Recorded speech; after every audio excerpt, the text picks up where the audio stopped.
Pemirsa, Kristalino David Ozora, korban penganiayaan anak mantan pejabat pajak Mario Dandi Satrio, masih terus mendapat perhatian publik. Meski masih menjalani perawatan secara intensif di ruang ICU Rumah Sakit Mayapada, Kuningan, Jakarta Selatan, kondisi David kian membaik dari hari ke hari. Hal ini dilihat dari angka pada Glasses Coma Scale yang menunjukkan angka 8 hingga 9, yang mana orang normal pada umumnya berada pada angka 11. Selain itu, David masih menggunakan alat bantu medis yang berfungsi untuk mempercepat aliran oksigen ke otak. Sementara tim dokter Rumah Sakit Mayapada juga masih terus memberikan sejumlah perawatan intensif dan observasi ketat terhadap David Ozora.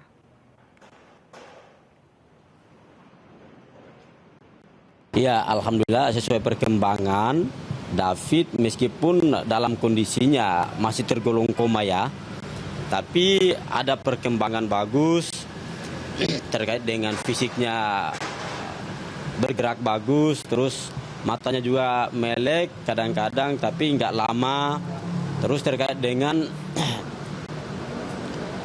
merespon suara, tapi belum mengenal orang ya, merespon suara dari mana, akan melihat siapa, tapi dia belum kenal karena kondisi masih tergolong, kata dokter itu masih tergolong dalam kondisi koma. Ya, pemirsa, kasus penganiayaan yang dilakukan Mario Dandi 20 tahun terhadap David Ozora Latumahina 17 tahun hingga saat ini masih menjadi sorotan publik. Polisi mendapatkan rekaman CCTV di lokasi kejadian dan membongkar peranan para tersangka, termasuk perempuan berinisial AG yang berusia 15 tahun yang kini telah dinyatakan oleh polisi sebagai pelaku penganiayaan David Ozora.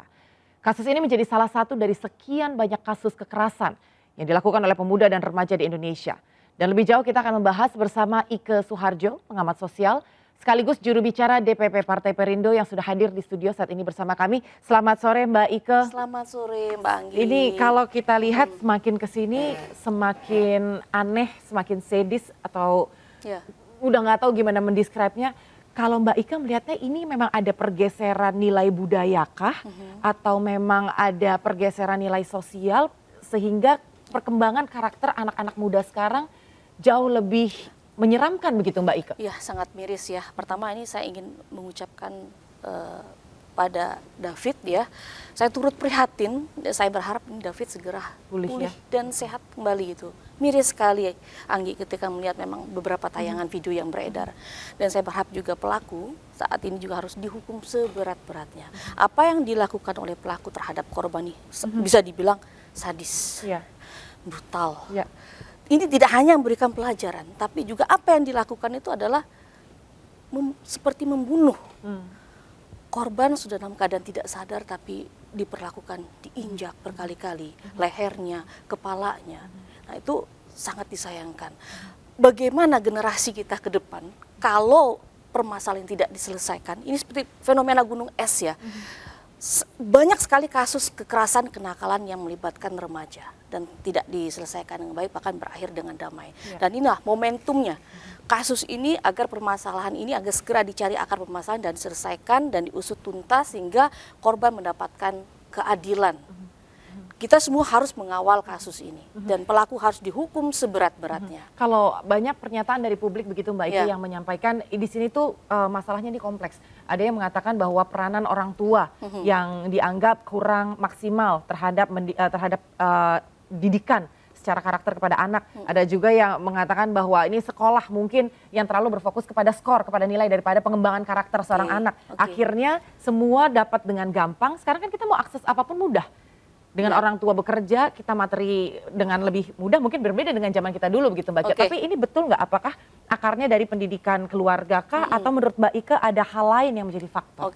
Nah ini saya berbicara juga nih. Tadi Anggi sempat menyampaikan adakah pergeseran nilai budaya dan nilai sosial. Ya, di era modern, di era transformasi digital yang benar-benar luar biasa ini gitu kan. Adanya pergeseran budaya, pergeseran nilai, budaya kekerasan akhirnya lebih menjadi suatu tren. Sebut saja, tidak hanya kasus ini, tapi juga sebelumnya kita lihat ada tawuran yang harus terekam di media sosial. Seolah membanggakan ya. Nah, apa yang dilakukan oleh si pelaku ini menunjukkan, apalagi kan pelaku ini meminta untuk merekam adegan kekerasan tersebut. Dia merasa bahwasan ini dia hebat. Jagoan gitu. Jagoan. Terus pelaku juga merasa ya apa yang ingin ditampilkan itu merupakan suatu bentuk pengakuan. Iya.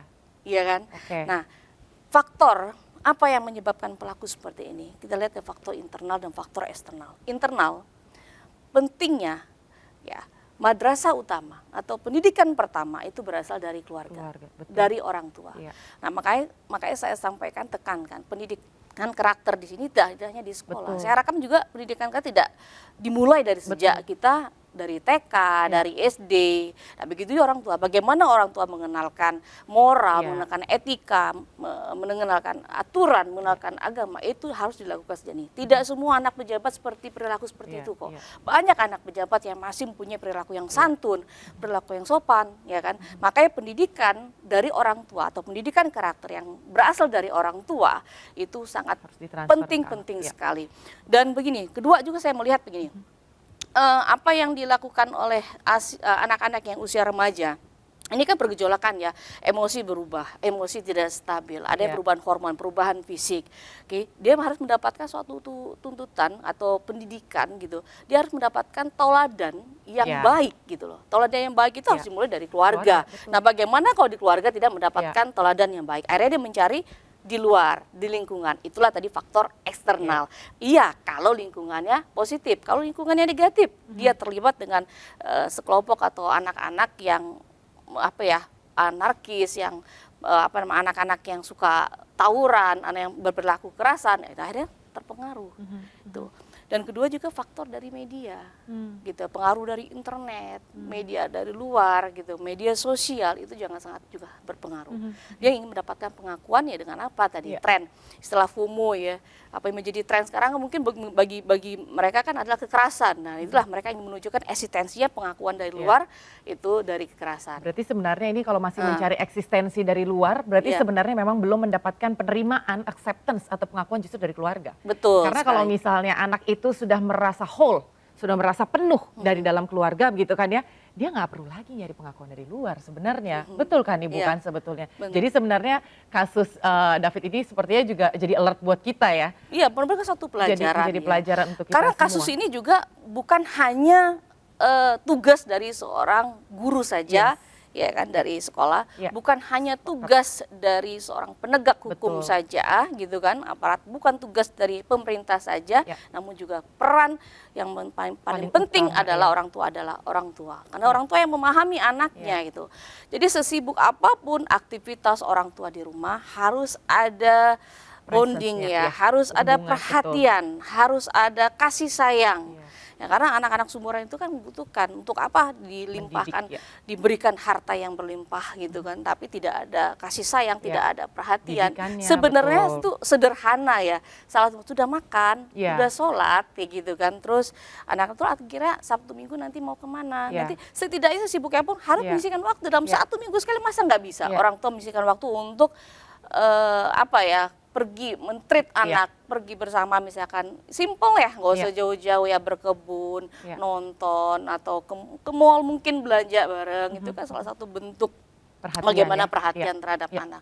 Nah, kalau misalkan dia sudah mendapatkan perhatian, kepercayaan terhadap dia tidak akan mencari di luar. Betul. Ya, ini saya sepakat sekali dengan Mbak Ike bahwa sebetulnya memang yang faktor utama itu memang kembali lagi dari keluarga. Nah, kalau kita bicara dari eksternnya begitu ya Mbak Ike, ketika kita berbicara tadi Mbak Ike sempat menyampaikan itu bagus sekali, ketika tawuran katakanlah dan harus direkam. Seolah-olah jagoan begitu ya. Kembali lagi kepada faktor penegak hukum. Apakah sebetulnya kalau menurut pandangan Mbak Ike sendiri, efek jera itu sudah ada belum sih Mbak dari penegak hukum di negara kita? Baik, kalau kita ngomongin penegak hukum, kita lihat kasus kekerasan yang melibatkan remaja ini tidak hanya terjadi di perkotaan, tapi sekarang sudah bergeser ke desa-desa juga di tempat. Karena apa tadi? Tadi adanya perubahan nilai sosial, pengaruh dari media sosial, pengaruh dari media.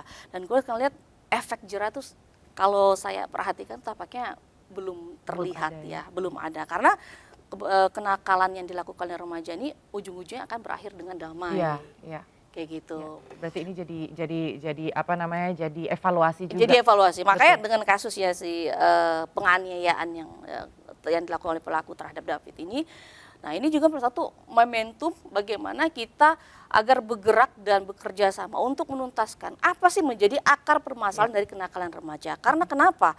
Karena kalau misalkan kasus ini tidak dibiarkan akan semakin meningkat dan tahun ke tahun itu akan merugikan negara. Kenapa saya bilang merugikan negara?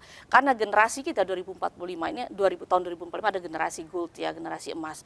Yaitu akan disumbang oleh generasi Gen Z dan di bawahnya itu. Kalau generasi kita sudah menunjukkan perilaku agresif anarkis, mau jadi apa masa depan kita? Betul. Ya kan, mau jadi preman, ya kan akan diisi-isi oleh generasi-generasi premanisme. Nah itu kan yang kita tidak Jangka harapkan. panjang ya. Itulah Betul. makanya akan merugikan negara. Ini makanya harus segera diberikan solusi atau kebijakan yang lebih menekankan preventif, yang lebih menekankan suatu kebijakan yang mencari apa sih kira-kira akar permasalahannya tersebut. Baik, baik. Terima kasih Mbak Ike Soeharjo untuk informasinya. Ini betul-betul menjadi masukan baik untuk keluarga dan juga untuk pemerintah sendiri supaya generasi kita tidak hilang, terutama generasi yang akan datang. Terima kasih untuk informasi dan juga waktunya Mbak Ike atas waktunya selaku pengamat sosial yang juga juru bicara dari DPP Partai Perindo. Terima kasih Mbak Ike. Terima kasih Mbak Anggi. Ya pemirsa, kondisi David Ozora korban penganiayaan anak pejabat kantor pajak Jakarta Selatan kian membaik dan untuk mengetahui perkembangan terkini kami telah terhubung dengan rekan Enggar Bagus di Rumah Sakit Mayapada Jakarta Selatan. Ya Enggar, silahkan dengan laporan Anda bagaimana kondisi David terkini, apakah sudah mendapatkan perkembangan baru?